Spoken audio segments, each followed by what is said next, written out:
Plan B. I don't know if you've thought about it yet, but a lot of us are starting this year with a lot of big decisions to make. And I thought I'd just talk about the big question, which is, should you give up on Japan? Now obviously the big one is the amount of time, money and effort you've already put into Japan. And that's a lot of hard work for what has probably been a significant portion of your life up to now. And we'd like to think we're nearing the end of this dark age, and we already got the borders open earlier in November. And if you look at the rise in political pressure, such as it is, then the encouragement for Japan to open to long-term visa holders is as strong as it's ever been. International media is also aware of the situation, and even Japanese news outlets are starting to comment on the economic troubles Japan could soon be facing. There was the PewDiePie video, which was just him explaining his own rubbish situation, really. Understandably, he tiptoed over his words. The only result I see from that is a predominantly Western audience becoming a bit more aware of Japan's dodgy border measures. But to be honest with you, I don't see Kishida or any of the Japanese government losing much sleep over what I've just mentioned. However, the economic data, should it turn out to be true, should prompt some action, as that's more likely to resonate with voters. Mind you, economic policy that satisfies both international visa holders and conservative Japanese voters would require some serious creativity. But let's forget about the borders themselves for a moment, and let's think about reasons why you should keep waiting for Japan.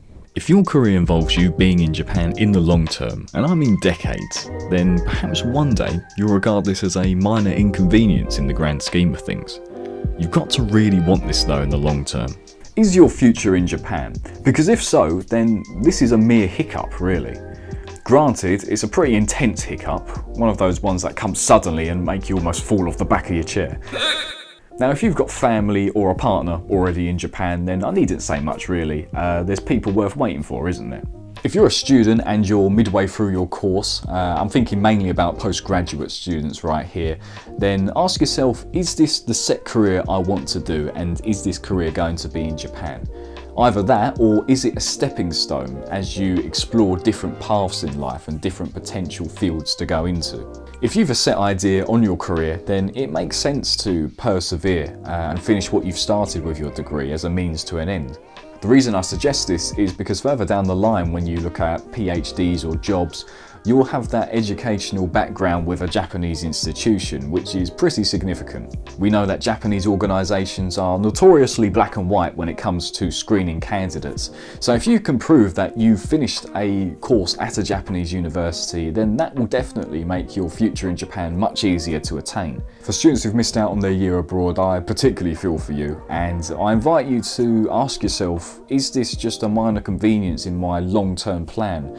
Will these 1 to 2 years seem small compared to how long I'll have lived in Japan? If yes, then it makes sense to continue on your chosen path. If you don't know if you really want this anymore though, and you're feeling a bit confused in life, then we can explore the alternatives. Now trust me, I'm not trying to get you to change your mind. I just see a lot of very exhausted and bewildered people about right now, and I think it can't hurt to share ideas. Going back to how much effort you've put into up to now, this picture may resonate. You may be thinking, with just a little more persistence, I'll eventually get there. And you will, but now and for the whole year, we've never quite known how close we really are to getting to Japan, because there's been no timeline on the easing of the border measures. Because of this, it might be worth considering sunk cost fallacy, where we're reluctant to abandon our plans or ideas because of how much we've already invested into them. The biggest problem with this is that it makes us strictly focused on entering Japan, so much so that not only do we miss out on alternatives in life, we get our priorities mixed up. If you've been waiting for the past year, then the late nights, uncertainty, and political and relationship struggles have probably made you quite depressed. And given the length of time, you've probably become used to that depression. You can cope and survive each day. You can even still be productive. It's why you're still here now, but you wouldn't say you were happy. Banking our well-being on entering Japan leads to outcome dependency, and thus entering Japan gains priority over more fundamental things, such as continuing your degree or career, and at its most fundamental, just living a happy life. What if we flipped this though? What if we put happiness first, then progression, then the Japan situation at the bottom? How can we achieve those top two? suddenly the possibilities increase. A conversation I had with a man almost double my age reminded me of an important advantage that a lot of young people have.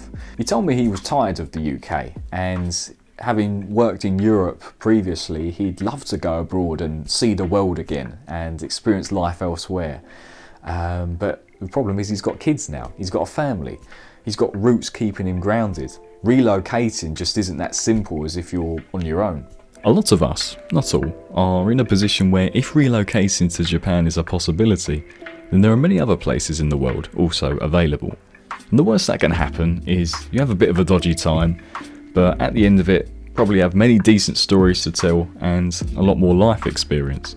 If you don't have roots keeping you in one place, then consider, will I one day regret not seeing the world? Could I have experienced more during the time I spent waiting for Japan? I think up to December 2021, we really shouldn't blame ourselves for putting off everything to wait. The reality is we were strung along for the whole year, and even universities and corporations didn't even know better themselves. Now it's a bit different though, because for the past 2 years we've had the exact same southern border closure and indefinite travel ban imposed on us. 2 years on the trot now. And you just have to think it really is our own time that we're wasting at this point. And after the mental struggle of 1 year in limbo, everything really does boil down to the desire to be happy and the desire for adventure.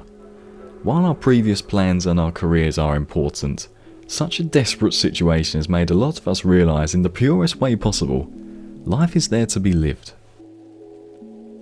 I mentioned earlier that you get used to the depression, it even becomes comfortable. Living with hope is how we keep going. There's a life waiting for us on the other side, and we just have to endure and wait. To change plans and opt for a different path in life is riddled with more uncertainty. It's scary, and we're worried about what could go wrong.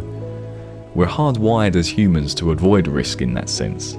It's better to sit and suffer because at least you know the end goal. But ask yourself, what is the price I pay for staying in this situation, be it 3 months, 6 months, or a year from now?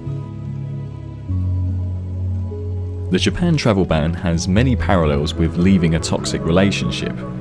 You're used to putting up with a partner and want to do your best to make it work, as you don't want to think about a life without them. But as anyone who has come out of one of those situations will tell you, it hurts a lot at first, but in the long run, you're a much happier person for it. And the thing is, you can do all of this without cutting ties with Japan forever. If you love Japan, then perhaps it's one of those situations like in a relationship where you have to take a step back for a while. Let things cool down for a bit and return one day when the intensity has subsided. The message of this video is really, don't suffer like you did in 2021. Either way, you're going to have to make a big decision, so let it be the one that's best for your well-being. I wish you all the best with whatever path you choose to take, and I hope this is very much a happy new year for you. Thank you very much for taking the time out of your day to listen, and I'll see you guys in the next video. Take care.